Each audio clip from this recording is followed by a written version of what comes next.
Arjun Appadurai is a renowned Indian American anthropologist who has gained significant recognition as a prominent theorist in globalization studies. His work delves into the profound significance of modernity of nation states, and he also looks at the pervasive influence of globalization. So today we'll be looking at his 1996 book Modernity at Large, which is a seminal work in which Appadurai examines the intricate composition of various constitutive orders within the emerging global cultural economy. So he looks at the various flows that characterize the global cultural economy. He discerns and categorizes them into 5 different conceptual landscapes, all of which are termed with a suffix scape. So, the global cultural flows, according to Arjun Appadurai, is characterized by some fundamental disjunctures that exist between or among the economy, culture, and politics. The global cultural flows now flow along 5 different dimensions, which are termed as ethnoscapes, mediascapes, technoscapes, financescapes, and ideoscapes. So simply you can assume that ethnoscapes are landscapes of people which include tourists, immigrants, refugees, and guest workers.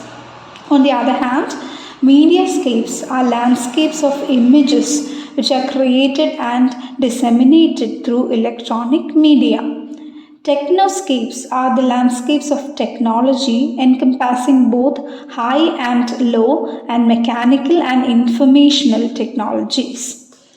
Financescapes are landscapes of global capital characterized by rapid movements and complex relationships within this.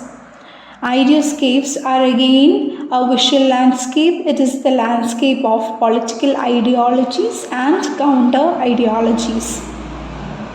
So this theory has been put forward by Appadurai as a challenge to the existing theories which are based on the push and pull models, center and periphery, or the consumer and producer relationships. In essence, it is a counter to all the binary based theorization of the global economy. Arjun Appadurai argues that the global cultural economy is fluid, not exactly concrete and rigidly quantitative.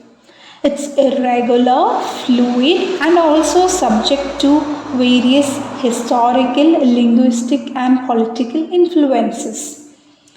So, these scapes that he has conceptualized constitute the building blocks of the imagined worlds inhabited by the people today. So these worlds are shaped by historically situated imaginations of individuals and groups worldwide.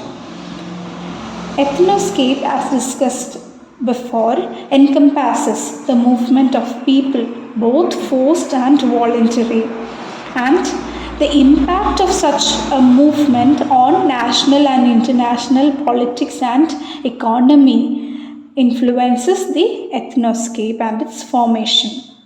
Then we have technoscapes. Technoscapes involve the global configuration of technology, which transcends traditional boundaries and operates at high speeds. Then we have financescapes. Financescapes consist of the complex and rapidly evolving landscape of global capital movement. So today, financescapes operates at a massive scale such that even a small percentage change can have a very large impact.